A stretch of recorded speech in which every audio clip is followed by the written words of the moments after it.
Bismillahirrahmanirrahim. Assalamualaikum warahmatullahi wabarakatuh. Solihin, solihan, dimanapun Anda berada, alhamdulillah, barakallahu fikum ajma'in.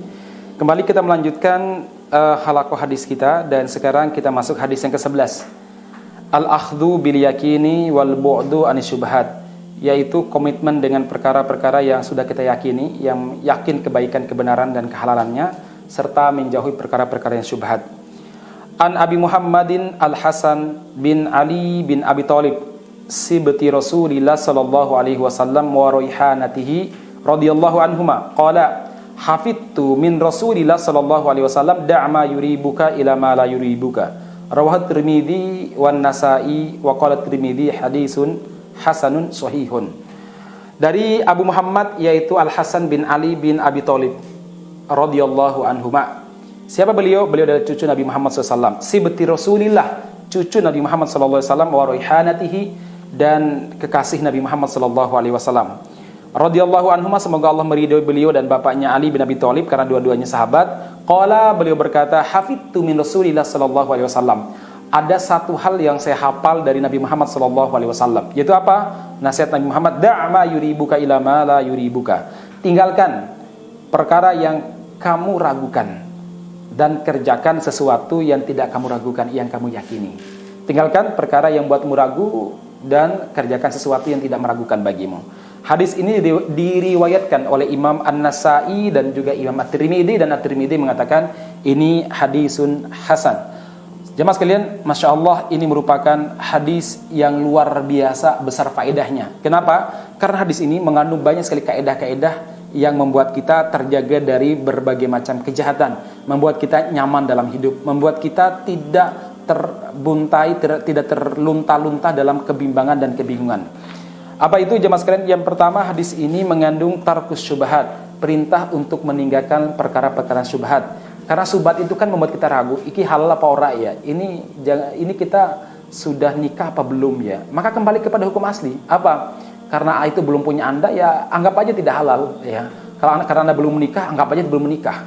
Jadi perkara syubhat ini salah satu cara untuk melepaskan diri darinya kembali kepada hukum asal atau bertanya kepada ulama. Itulah yang membuat kita tidak ragu-ragu. Baik, kemudian jamaah sekalian yang mudah-mudahan dirahmati Allah Subhanahu wa taala, ada banyak pernyataan para salaf yang mewanti-wanti kita untuk selalu bersikap wara' dan bersikap menjauhi syubhat, melakukan sesuatu yang kita yakini kebenarannya. Misalkan Abu Dar Al-Ghifari radhiyallahu anhu, sahabat Nabi, beliau pernah mengatakan, tamamut taqwa tarku ba'dil halali khaufan an yakuna haraman. Di antara bentuk ketakwaan seorang muslim adalah meninggalkan sebagian yang halal karena khawatir terjerembab dalam perkara yang haram. Masya Allah ya. Walaupun itu halal, tapi kalau ragu-ragu tinggalkan saja.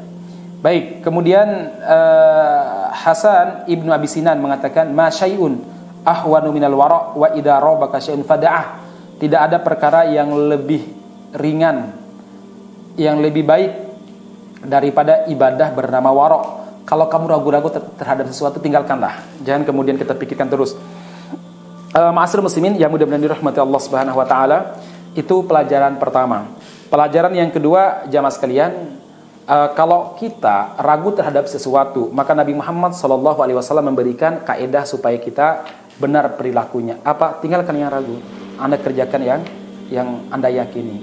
Anda sudah bayar hutang apa belum? Ragu. Udah bayar hutang apa belum? Ragu. Antara iya, antara tidak. Ketika yang dihutangi ditanya, udah bayar belum? Ya, saya juga ragu. Maka yakinkan diri. Apa itu? Pakai kepada kaidah al-aslu. Al-aslu, hukum asalnya belum bayar. Bayar saja. Nanti kalau 2 kali lipat bagaimana? Anggap aja pahala. Kemudian ma'asyiral muslimin yang mudah-mudahan dirahmati Allah Subhanahu wa taala, ada sebuah kaidah ya, bahwa al-yaqinu la yazulu bisyakki. Al-yaqinu la yazulu bisyakki. Sesungguhnya keyakinan itu tidak boleh dihilangkan gara-gara keraguan. Artinya kalau kita sudah yakin terhadap sesuatu, kemudian muncul keraguan berikutnya, maka tetap pada hukum asal, yaitu keyakinan. Contoh jamaah sekalian, ada orang yang wudu, kemudian jamaah sekalian, dia itu melaksanakan sholat. Ketika sholat dia merasakan kayaknya ada sesuatu di perutnya atau di pantatnya. Apa kentut apa belum ya? Maka apa? Kembali kepada keyakinan. Selama belum dengar, maka hukum asalnya saya masih wudu. Rasulullah SAW pernah bersabda, "Idza wajada ahadukum fi batnihi syai'an fa ashkala alaihi akharaja amla, kalau seandainya kalian melaksanakan sholat, kemudian salah seorang di antara kalian merasakan sesuatu di perutnya dan dia askala muskil, ragu-ragu apakah sudah keluar kentut apa tidak, fala yakhrujunna minal masjidi hatta yasma'a sautan au yajidarihan, maka tidak boleh keluar dari masjid, tidak boleh membatalkan sholatnya sampai dia mendengarkan suara anginnya, suara kentut, dan atau mencium baunya. Jadi kalau ada keraguan-raguan, udah hukum asal, Anda masih sah. Baik, ma'asyiral muslimin yang mudah-mudahan dirahmati Allah Subhanahu wa taala.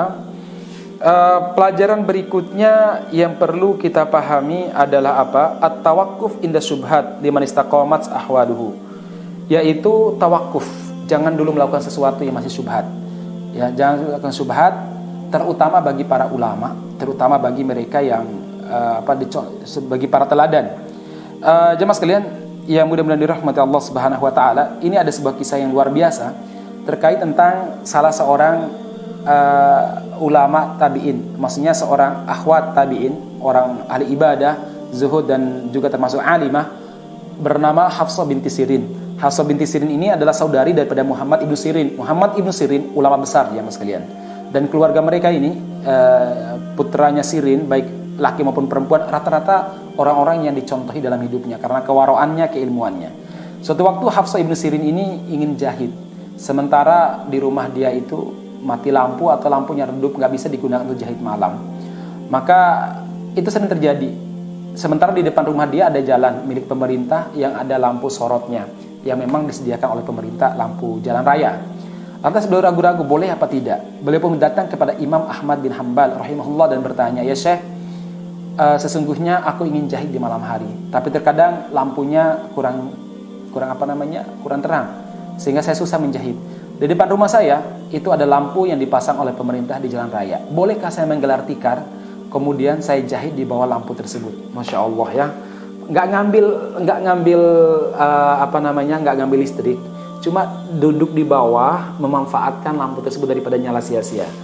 Imam Ahmad rahimahullah merasa tertegun dan beliau mengatakan, "Man, siapa yang bertanya?" Kemudian beliau menjawab, "Ana Hafsah bintu Sirin." "Oh, Anda adalah saudari daripada Imam Muhammad ibnu Sirin?" "Iya." Apa kata Imam Ahmad bin Hanbal? Kata beliau, "Untuk keluarga kamu saya fatwakan haram, nggak boleh." Kenapa? Karena dari keluargamu keluar cahaya ilmu. Saya khawatir cahaya ilmu akan redup kalau Anda melakukan hal-hal yang masih samar-samar seperti ini. Masya Allah ya mas kalian. Itu para ulama dulu ya. Kalau sekarang malah memanfaatkan jabatannya, memanfaatkan mobil kantor dan lain sebagainya. Semoga Allah Subhanahu wa taala menjaga kita. Barakallahu fikum ajma'in, dan semoga Ramadan kita diterima oleh Allah Subhanahu wa taala. Assalamualaikum warahmatullahi wabarakatuh.